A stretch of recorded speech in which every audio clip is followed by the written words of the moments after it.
মনুষ্য জীবনে যত রকমই সমস্যা থাকুক না কেন, গীতায় জীবনের সমস্ত রকমের সমস্যার সমাধান আছে। তাই জীবনে যে কোনো সমস্যার সমাধান পেতে এবং জীবনের সফলতা পাওয়ার জন্য গীতার কিছু বাণী আমাদের মনে রাখা দরকার।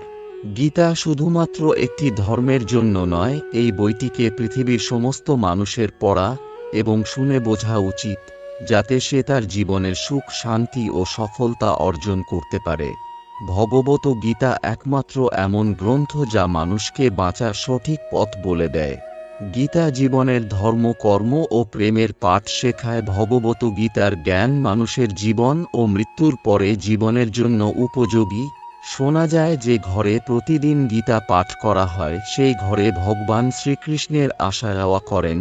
গীতায় মোট 18টি অধ্যায় আছে আর 700টি শ্লোক আছে, যা সবার জন্য পড়া একটু কঠিন হয়। তাই আজকের এই বিশেষ ভিডিওতে আমরা ভগবত গীতার কিছু শ্লোক সম্বন্ধে আলোচনা করব, যা শুনে আপনি ভগবত গীতার প্রকৃত অর্থ জানতে পারবেন। এই জন্য এই কথাগুলি আপনি প্রতিদিন রাতে ঘুমানোর আগে অবশ্যই একবার শুনুন। তো চলুন জানা যাক ভগবত গীতার কিছু শ্লোক সম্বন্ধে। ভিডিওটি দেখার পর আপনাদের যদি একটু ভালো লেগে থাকে তাহলে আপনি লাইক এবং চ্যানেলটিকে সাবস্ক্রাইব করে রাখবেন, যাতে পরবর্তীতে এরকম ভিডিও পাওয়ার জন্য। অতীত এবং ভবিষ্যতের চিন্তা করা উচিত নয়, কারণ যা হওয়ার তাই হবে। যা হয় ভালোর জন্য হয়। তাই অতীত ও ভবিষ্যতের চিন্তা ছেড়ে বর্তমানে বাঁচতে শেখা উচিত। নাম, পদ, প্রতিষ্ঠা, ধর্ম, স্ত্রী বা পুরুষ আমরা নই।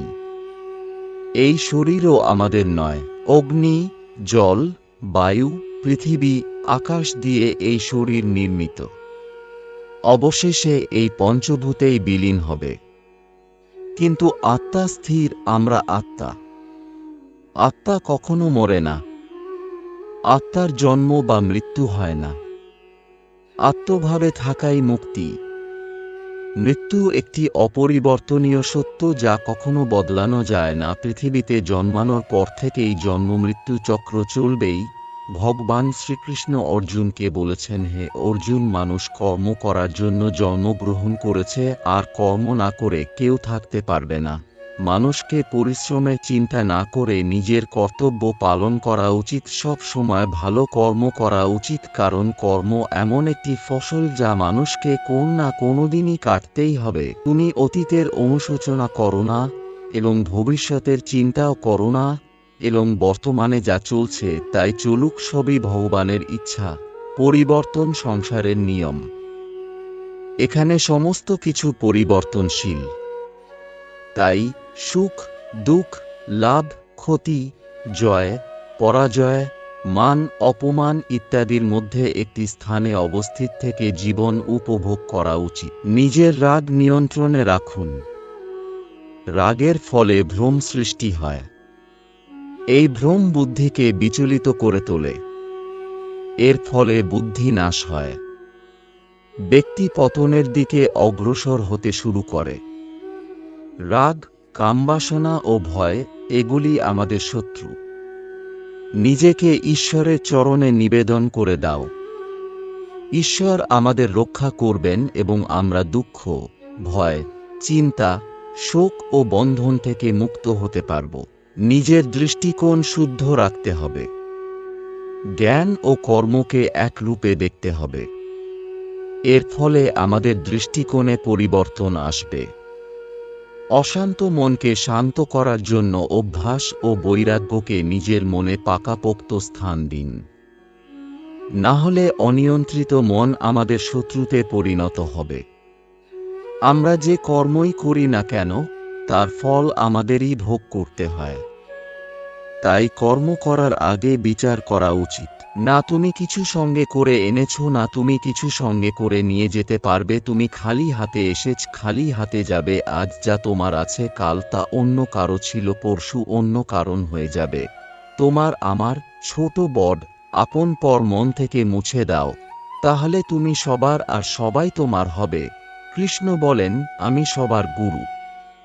আমি গুরুর আগেও ছিলাম আর সব শেষ হওয়ার পরও থাকব। সবাই আমার মধ্যে আর আমি সবার মধ্যে। এই পৃথিবীর চন্দ্রমা, সূর্য, মাটি, বায়ু, জল সব আমি বানিয়েছি। আমি ভগবান, শয়তান, রাক্ষস, অসুর এবং মানুষ বানিয়েছি। আমি ব্রহ্মা, আমি বিষ্ণু, আমি মহেশ্বর। আমি পৃথিবীর মধুর সুগন্ধ, আমি অগ্নির উষ্ণতা, সব জীবিত প্রাণের জীবন আমিন। আমি সবার পালন করি আর আমি সবের বিনাশ করি। আমি পৃথিবী সমস্ত প্রাণীদের জানি, কিন্তু বাস্তবে আমায় কেউ জানে না। যখন যখন এই পৃথিবীতে পাপ ও অধর্ম বাড়বে, তখন তখন আমি শ্রীকৃষ্ণ তা ধ্বংস করতে এই পৃথিবীতে অবতরণ করব। এই ভিডিওটি বলার সময় যদি কোনো ভুল হয়ে থাকে তাহলে আমি ক্ষমা প্রার্থী। ভিডিওটি যদি আপনাদের ভালো লাগে থাকে তাহলে অবশ্যই একটা লাইক করুন। আপনি যদি ভগবান শ্রীকৃষ্ণের ভক্ত হন তবে অবশ্যই কমেন্টে জয় শ্রীকৃষ্ণ লিখুন এবং সাবস্ক্রাইব করে আমাদের পাশে থাকুন। দেখা হচ্ছে পরবর্তী ভিডিওতে। আপনারা সবাই ভালো থাকবেন, সুস্থ থাকবেন। জয় শ্রীকৃষ্ণ।